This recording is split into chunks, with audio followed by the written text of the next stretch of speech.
Alright y'all, welcome to Chris. Today I'm going to be giving you an update on the Myles Garrett and Mason Rudolph situation. Some things unfolded over the past week. I'll give you the deets on that. Also, I'm going to be talking to you guys about the Tesla cybertruck that unveiled last week.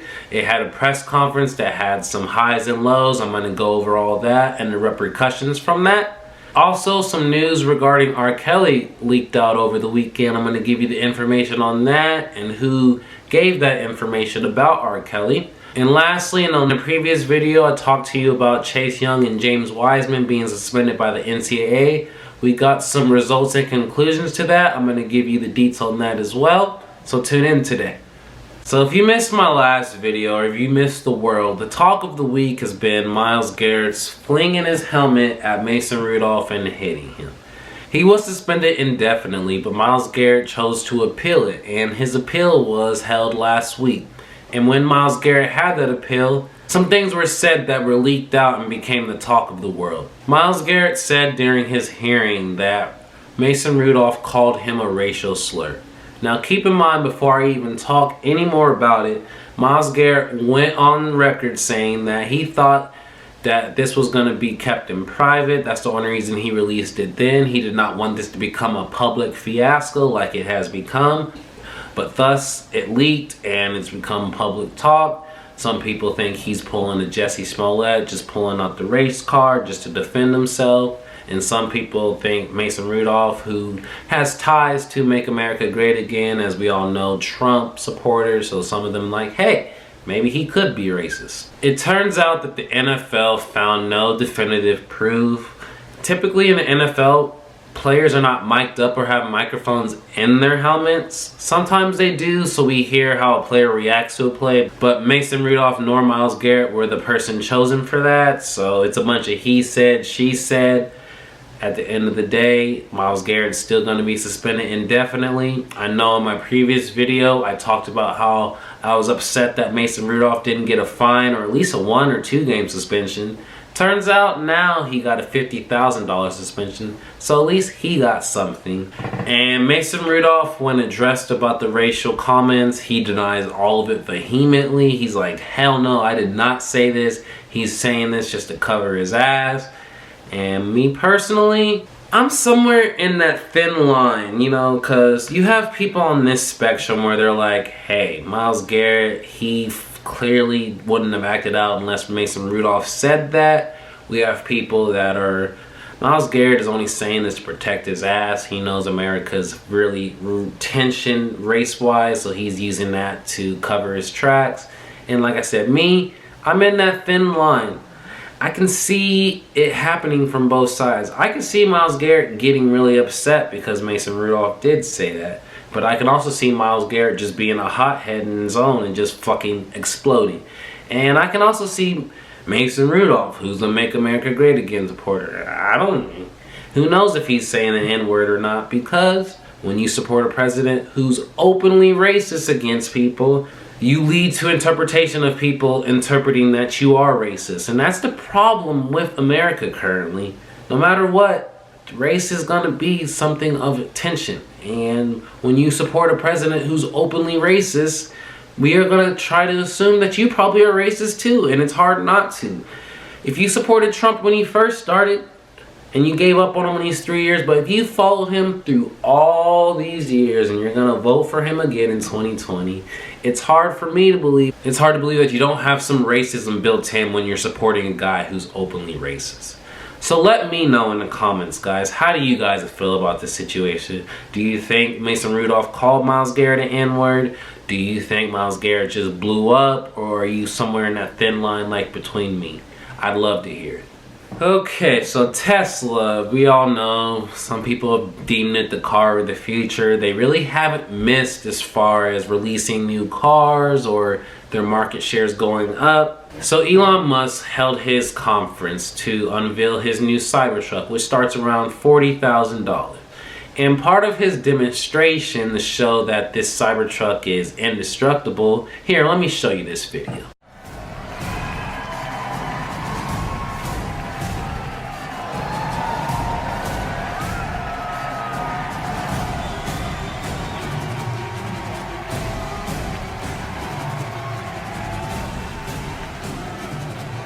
try to break this glass, please.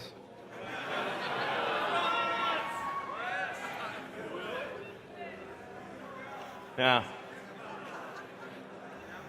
Sure? Yeah. Oh my God. Well, maybe that was a little too hard. Should we try on the beer? Sorry? Okay. It didn't go through. So that's a plus side. Let's try the right. Try that one, really? Okay. Yeah. Sure. Oh, man. It didn't go through. As you can see from the video, that window is not indestructible, and in return, Tesla's not indestructible because as a result of this conference and this horrible shit showing, Tesla's stock went down 6%, and that means Elon Musk's worth went down $768 million. All from this terrible fiasco. This thing went so bad that some people thought this was like a stunt or something put on for show, but in no reality, this was just a complete fuck up.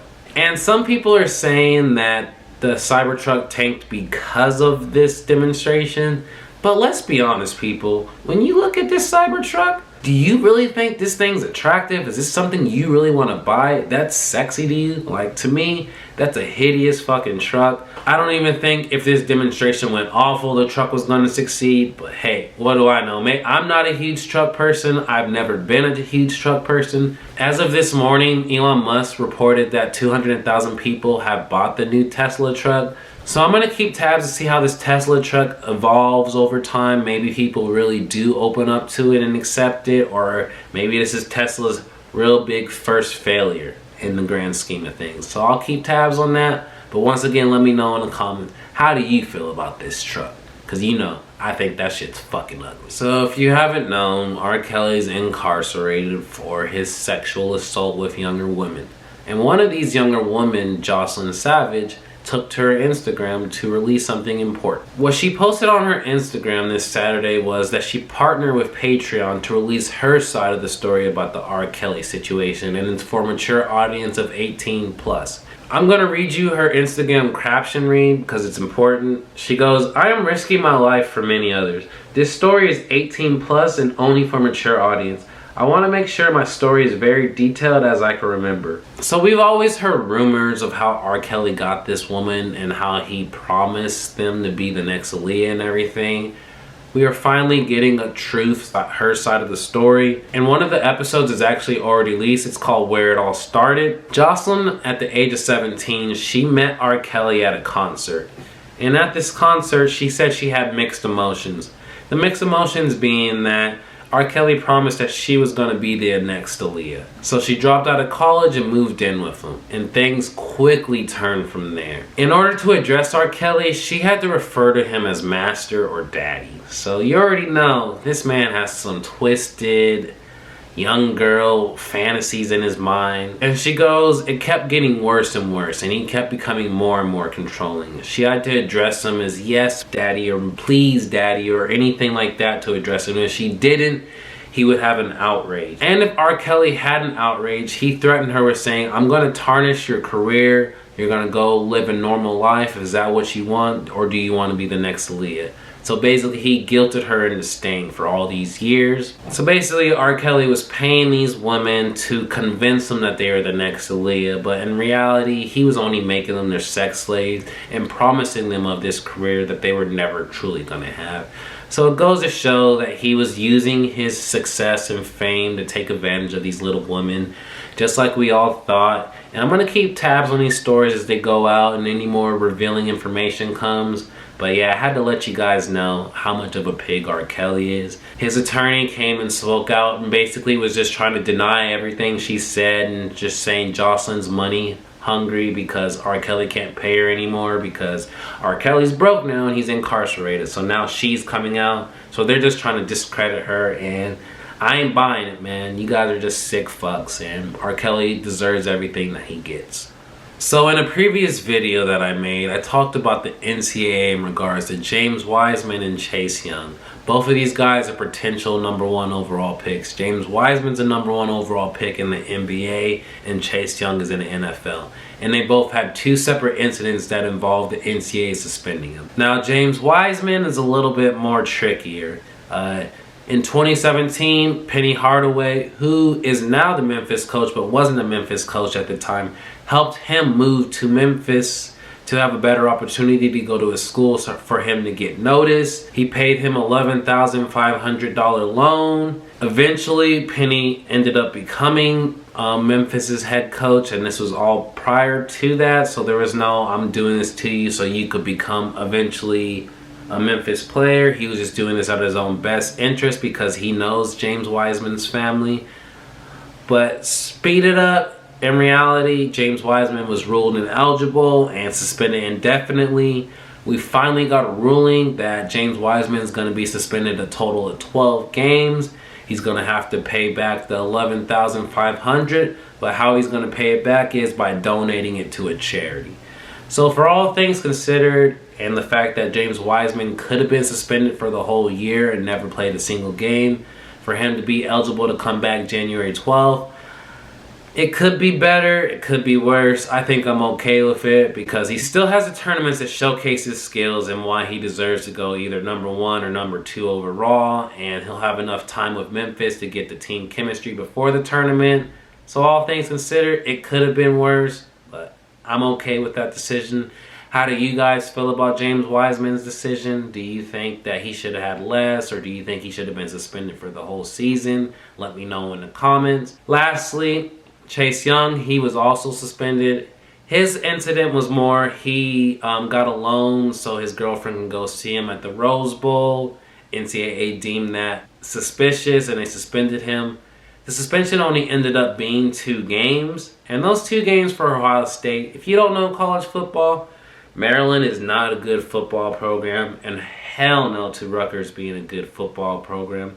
So Ohio State technically didn't need Chase Young for those games, and they won those games very handily. Chase Young came back this Saturday against one of Ohio State's biggest rivals, Penn State, and had a huge impact. He actually tied Ohio State's all-time sack record for a season, and we all know with a few games left, he's probably going to break the record. So power to you, Chase Young. You beat the odds, you beat the NCAA. Now you're going to hopefully continue doing what you're doing on the field and get drafted 1st or 2nd overall, and this NCAA thing could be put behind you. So either way, when I talked about the NCAA situation, we were worried that maybe this could become an indefinite suspension or a whole year.